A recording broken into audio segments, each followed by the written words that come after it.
Hi friends, welcome to my word. അപ്പോൾ ഇന്നത്തെ വീഡിയോയിൽ ഞങ്ങളുടെ പൊന്മുടി യാത്രയും അതുപോലെ തന്നെ അമ്മ വീട്ടിൽ പോയ കുറച്ച് വിശേഷങ്ങളൊക്കെയാണ് ഇന്നത്തെ വീഡിയോയിൽ ഉൾപ്പെടുത്തിയിരിക്കുന്നത്. അപ്പോൾ കഴിഞ്ഞ സൺഡേ ഈവനിങ്ങിലാണ് ഞങ്ങൾ ശരിക്കും പൊന്മുടിയിൽ പോയത്. അപ്പോൾ സൺഡേ രാവിലെ ഞങ്ങൾ വാഴ 2 സിനിമ കാണാൻ പോയായിരുന്നു. ശരിക്കും അതൊന്നും വീഡിയോ എടുക്കാൻ പറ്റിയില്ല. എനിക്ക് നല്ല തലവേദനയും ഛർദിലൊക്കെ ആയിരുന്നു. അതുകൊണ്ട് വീഡിയോ ഒന്നും എടുക്കാൻ പറ്റിയില്ല. എന്നിട്ട് ഞങ്ങൾ ഉച്ചയ്ക്ക് ശേഷം ശരിക്കും ഒന്നും പ്ലാൻ ചെയ്തില്ല, പോകണമെന്ന് പോലും വിചാരിച്ചില്ല. പക്ഷെ പെട്ടെന്ന് മോൻ്റെ നിർബന്ധപ്രകാരമാണ് ശരിക്കും ഞങ്ങൾ ഒരു 2 മണിക്ക് ശേഷമാണ് ഞങ്ങൾ വിതിരയിൽ നിന്ന് പൊന്മുടിയിലേക്ക് പോയത്. ഞങ്ങൾ താമസിക്കുന്ന വിതിരയിൽ നിന്ന് പൊന്മുടിയിലേക്ക് പോകാൻ എളുപ്പമാണെങ്കിലും ഞങ്ങൾ ഒരു 10 വർഷത്തിനിടയിൽ ശരിക്കും 4 or 5 പ്രാവശ്യം മാത്രമാണ് പൊന്മുടിയിലേക്ക് പോയിട്ടുള്ളത്. അങ്ങനെ ഞങ്ങൾ സൺഡേ ഉച്ചയ്ക്ക് ലഞ്ചൊക്കെ കഴിച്ചതിന് ശേഷം ഒരു 2 മണിക്ക് ശേഷമാണ് വിതിരയിൽ നിന്ന് പൊന്മുടിയിലേക്ക് പോയത്. ഞങ്ങളൊരു 3:45 4 മണിയൊക്കെ ആയപ്പോഴാണ് ശരിക്കും അവിടെ എത്തിയത്. പക്ഷേ ഈ പ്രാവശ്യം പോയപ്പോൾ നല്ല ഒരു വ്യൂ ആയിരുന്നു. നല്ല വെയിലൊക്കെ മാറി നല്ല തണുത്ത കാറ്റും ഉണ്ടായിരുന്നു. അപ്പോൾ ഞങ്ങൾ മുമ്പ് ഒരു ഉച്ച സമയത്ത് 11 മണി സമയത്തൊക്കെയാണ് മിക്കപ്പോഴും പൊന്മുടിയിൽ പോയിട്ടുള്ളത്. ആ ടൈമിൽ നമുക്ക് അവിടെ നിന്ന് നിൽക്കാൻ പറ്റില്ല, അത്രമാത്രം വെയിലായിരിക്കും. ഇടയ്ക്കിടയ്ക്ക് വരുന്ന ചെറിയ ഒരു കാറ്റ് മാത്രമായിരിക്കും ആശ്വാസമുള്ളത്, അത്രയ്ക്ക് വെയിലായിരിക്കും. അപ്പോഴും ഞാൻ പറഞ്ഞിട്ടുണ്ട് ഹസ്ബൻഡിൻ്റെ അടുത്ത്, ഈ വെയിൽ ടൈമിൽ വന്ന് നമുക്കൊന്നും കാണാനും പറ്റില്ല, ശരിക്കും ചൂടടിച്ച് പൊള്ളിപ്പോകുന്ന ഒരു അവസ്ഥയായിരുന്നു. അതുകൊണ്ട് എനിക്കിങ്ങോട്ട് വരാൻ അത്ര വലിയ താല്പര്യമൊന്നും ഇല്ലായിരുന്നു. പക്ഷേ നമ്മൾ തിരഞ്ഞെടുക്കുന്ന ആ ഒരു ടൈമാണ് ഏറ്റവും കൂടുതൽ പൊന്മുടിയുടെ സൗന്ദര്യം എത്രമാത്രം ഉണ്ടെന്ന് നമുക്ക് അറിയാൻ സാധിക്കുന്നത്. ഒന്ന് നമ്മൾ രാവിലെ വരണം, അല്ലെങ്കിൽ ഉച്ചയ്ക്ക് ശേഷം ഒരു 4 മണിയൊക്കെ ആയിട്ട് വരണം. 4 മണി കഴിഞ്ഞിട്ട് വരുന്നതാണ് ഏറ്റവും കൂടുതൽ നല്ലതെന്ന് തോന്നുന്നു.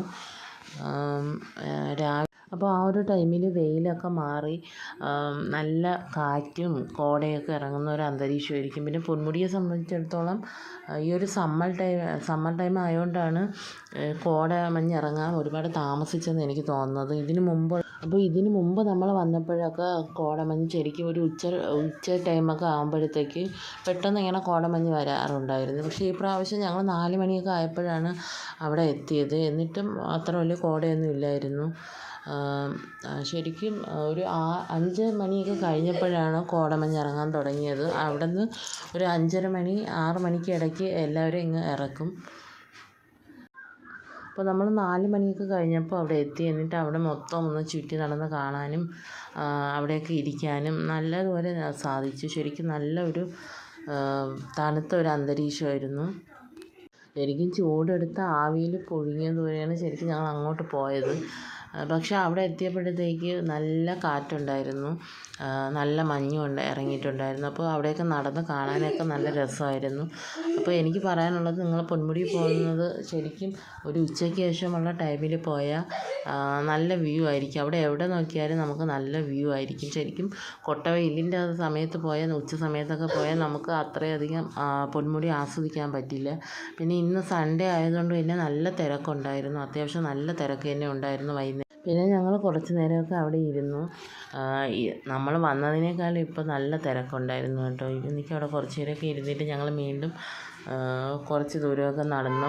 പൊന്മുടിയിൽ എവിടെ നോക്കിയാലും നല്ല വ്യൂ ആണ് കേട്ടോ. അങ്ങനെ ഞങ്ങൾ കുറച്ച് ദൂരം നടന്ന് വന്നപ്പോഴാണ് ഒരു പന പോലത്തെ ഒരു ഇത് കണ്ടത്. ശരിക്കും ഇത് പനയാണോ അത് പനയാണോ എന്നൊന്നും അറിയാൻ വയ്യ. പക്ഷേ ഇതിലിങ്ങനെ ചെറിയ നമ്മളെ കൊച്ചങ്ങയില്ലേ, അതുപോലത്തെ ചെറിയ ഇത് കായ്ക്കലുണ്ട് കേട്ടോ. ശരിക്കും ഇത് എന്തിനാണെന്ന് ഒരു ഐഡിയ ഇല്ല. ഇത് കൊച്ചങ്ങ വരെയാണ് ഇങ്ങനെ ഇരിക്കുന്നത്. അങ്ങനെ ഓരോരുത്തരും ഓരോ അഭിപ്രായമാണ് അതിനെപ്പറ്റി പറഞ്ഞത്. അങ്ങനെ ഞാൻ ശരിക്കും ഇവിടെ നിന്ന് നടന്ന് കുറച്ച് മുകളിലോട്ട് കയറുമ്പോൾ നല്ല ഒരു വ്യൂ ആണ് കേട്ടോ. നല്ല പാറകളും നിറയെ മരങ്ങളും ഉള്ള ഒരു നല്ല വ്യൂ ആണ് ശരിക്കും. ഇതിൽ പാറകൾക്കിടയിലൂടെ നല്ല പുല്ലുകളൊക്കെ ഉള്ള ഒരു സ്ഥലമാണ് കേട്ടോ. ഇവിടെ നടക്കാൻ നല്ല രസമാണ്. അങ്ങനെ ശരിക്കും ഞങ്ങൾ നടന്നു തളർന്നത് നേരത്തെ കാണിച്ചില്ലേ, ആ ഒരു ഈന്തപ്പന പോലത്തെ, അത് ഇവിടെ നിറച്ചുമുണ്ട് കേട്ടോ. ചെറിയ മരങ്ങളായിട്ട് ഇവിടെ നിറച്ചുമുണ്ട് പാറകൾക്കിടയിൽ. ശരിക്കും ഈ പ്രാവശ്യം പോയപ്പോഴാണ് ആ പൊന്മുടിയുടെ ഒരു സൗന്ദര്യം ശരിക്കും ആസ്വദിക്കാൻ പറ്റിയത്. അങ്ങനെ ഞങ്ങൾ അവിടെ മൊത്തം ചുറ്റിക്കണ്ട് ശരിക്കും എല്ലായിടം ചുറ്റിക്കണ്ട് കുറച്ച് നേരം ഇരുന്നതിന് ശേഷം ഞങ്ങളൊരു 6 മണിയൊക്കെ ആയപ്പോൾ അവിടെ നിന്ന് തിരിച്ചു. അപ്പോൾ നിങ്ങൾ ഈ വെക്കേഷനിൽ പൊന്മുടിയൊക്കെ പോയി അപ്പോൾ എല്ലാവരും കമൻ്റ് ഇടണേ. അങ്ങനെ ഞങ്ങൾ നെക്സ്റ്റ് വെനസ്ഡേ ആണ് ഞങ്ങൾ അമ്മ വീട്ടിലേക്ക് പോയത്. ബസ്സിലാണ് പോയത്. അപ്പോൾ ഞാനും മക്കളും കൂടിയാണ് പോയത്. ഹസ്ബൻഡിന് ജോലിയുള്ളത് കൊണ്ട് ഹസ്ബൻഡ് സൺഡേ ആണ് വന്നത്. ശരിക്കും പോകുന്ന വഴിക്ക് നല്ല നെൽപ്പാടങ്ങളൊക്കെ കാണാൻ പറ്റി കേട്ടോ. എന്ത് നല്ല പച്ചപ്പാന്ന് നോക്കിയേ. ശരിക്കും ഈ ചൂട് കാലത്ത് നമുക്ക് ഇതുപോലെയുള്ള പച്ചപ്പൊക്കെ കാണുമ്പോഴാണ് മനസ്സിനൊരു സന്തോഷമൊക്കെ വരുന്നത് അല്ലേ. ശരിക്കും ഞങ്ങളെ വീട്ടിൽ നിന്ന് ഒരു 2-2.5 മണിക്കൂർ യാത്ര ഉണ്ട് കേട്ടോ അമ്മ വീട്ടിൽ പോകാൻ.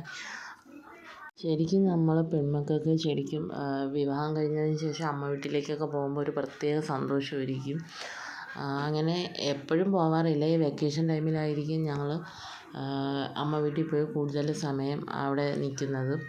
അങ്ങനെ ഞാൻ വീട്ടിലോട്ട് എത്തിയപ്പോൾ താഴത്തെ പുരയിടത്തിലാണെങ്കിൽ നല്ല പുക വരുന്നുണ്ട്. അപ്പോൾ ഈ ചൂട് കാലത്ത് ഇത് ഇനി വല്ല കാട്ടുതീയും വല്ലതും പിടിച്ചതാണോ എന്ന് പറഞ്ഞ് നോക്കിയപ്പോൾ അമ്മ താഴെ നിന്ന് തീയിടുകയാണ്. അപ്പോൾ ഇത് അമ്മ നട്ടു വളർത്തുന്ന ഒരു ചീരയാണ്. ഈ ചീരയുടെ പേരെന്താണെന്ന് അറിയില്ല. ആർക്കെങ്കിലും അറിയാമെങ്കിൽ ഒന്ന് കമൻ്റ് ഇടണേ. ഇത് ചീരയെന്നാണ് പറയുന്നത്. ഞാൻ ആദ്യമായിട്ടാണ് ഇത് കാണുന്നത്. പിന്നെ അമ്മ അവിടെ കുറച്ച് മുല്ലയും അത്യാവശ്യം വേണ്ട ചെടികളൊക്കെ നട്ടിട്ടുണ്ട് കേട്ടോ. തക്കാളിയൊക്കെ അവിടെ നട്ടിട്ടുണ്ട്. ഇത് നാടൻ തക്കാളിയാണ് കേട്ടോ. ചെറിയ തക്കാളിയാണ്. അപ്പോൾ അമ്മ അത്യാവശ്യം വേണ്ട ഗാർഡനിങ് ഒക്കെ അവിടെ ചെയ്തിട്ടുണ്ട്. അപ്പോൾ ഇവിടെ വരുമ്പോൾ ഒരു പ്രത്യേക സന്തോഷമാണ് ഇതൊക്കെ കാണുമ്പോഴേ കേട്ടോ. ഇവിടെ മൊത്തം നല്ല പച്ചപ്പും നിറയെ മരങ്ങളും ഒക്കെയാണ്. അപ്പോൾ ഇവിടെ വരുമ്പോൾ എനിക്കായാലും മക്കൾക്കായാലും ഹസ്ബൻഡിനായാലും ഒക്കെ നല്ല സന്തോഷമാണ്. ഈ നമ്മളെ വീട്ടിൽ പിടിച്ച ഈ തക്കാളിയൊക്കെ കാണുമ്പോൾ എന്ത് സന്തോഷമാണെന്നറിയാം. അമ്മ ചെറിയ ചെറിയ പച്ചക്കറികളൊക്കെ കൃഷി ചെയ്തിട്ടുണ്ട് കേട്ടോ. അങ്ങനെ ഞങ്ങൾ ഉച്ചയ്ക്ക് ലഞ്ച് കഴിച്ചു. ചക്കപ്പുഴുക്കും മാമ്പഴ പുളിശ്ശേരിയും മീൻ കറിയും മീൻ വറുത്തതൊക്കെ ഉണ്ടായിരുന്നു. അങ്ങനെ പിന്നീട് ഞാൻ നോക്കിയപ്പോൾ വീട്ടുമുറ്റത്ത് പയറൊക്കെ നിൽക്കുന്നത് കണ്ട് അങ്ങനെ അത് പറിച്ചു. അങ്ങനെ നമ്മൾ ചോറ് കഴിച്ചിട്ട് അവിടെ ഇരുന്നപ്പോഴാണ് ഇവിടുത്തെ എൻ്റെ അമ്മൂമ്മയുടെ ഫേവറേറ്റ് ആയിട്ടുള്ള ഒരാൾ വന്നത്. നമ്മുടെ മണിക്കുട്ടി. ഇത് ഇവിടുത്തെ പൂച്ചയാണ് കേട്ടോ മണിക്കുട്ടി. അപ്പോൾ ഞങ്ങൾ ആഹാരമൊക്കെ കഴിച്ചപ്പോൾ വന്നിരിക്കുകയാണ്. അങ്ങനെ മക്കൾക്ക് ശരിക്കും ഇത് മണിക്കുട്ടിയെ കാണുമ്പോൾ ഭയങ്കര സന്തോഷമാണ് കേട്ടോ. വീട്ടിൽ വരുമ്പോൾ എപ്പോഴും മണിക്കുട്ടിയാണ് അവർ തിരക്കുന്നത്. അങ്ങനെ ഞങ്ങൾ കുറച്ച് നേരം റെസ്റ്റൊക്കെ എടുത്തതിന് ശേഷം പിന്നെ പുരയിടത്തിലേക്ക് പോയി. മക്കൾക്ക് ശരിക്കും ഇവിടെ വരുമ്പോൾ എന്തോ കിട്ടിയതുപോലെയാണ് കേട്ടോ. അങ്ങനെ പുരയുടെ മൊത്തം തീയിട്ടു. ചാറൊക്കെ ഇലകളൊക്കെ കിടന്ന് തീയിട്ടു. അപ്പോൾ ഇവിടെ ഒരു ആളിൻ്റെ വെല്ലി ഡാൻസ് ഉണ്ടായിരുന്നു. അടുത്ത ആളിൻ്റെ ഫയർ ഡാൻസ്. അങ്ങനെ ഒരാൾ നിന്ന് തീ എത്തണ എങ്ങനെയെന്ന് നിരീക്ഷിച്ചുകൊണ്ടിരിക്കുകയാണ് കേട്ടോ. വാഴയ്ക്ക് ഊന്ന് കൊടുത്തേക്കണ കമ്പിലും പിടിച്ചുകൊണ്ടാണ് നിൽക്കുന്നത്. വാഴ തള്ളിയിടുമെന്നാണ് തോന്നണത്.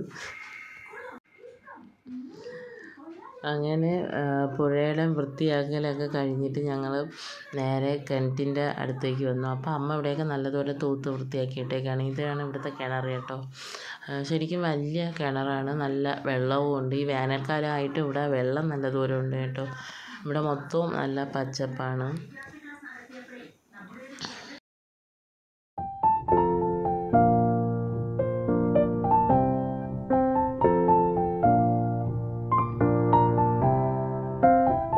അപ്പോൾ അവിടെ അമ്മ തീയിട്ടുകൊണ്ട് നിന്നപ്പോൾ ഫയർഫോഴ്സ് വന്നു തീ അണയ്ക്കാൻ വേണ്ടി.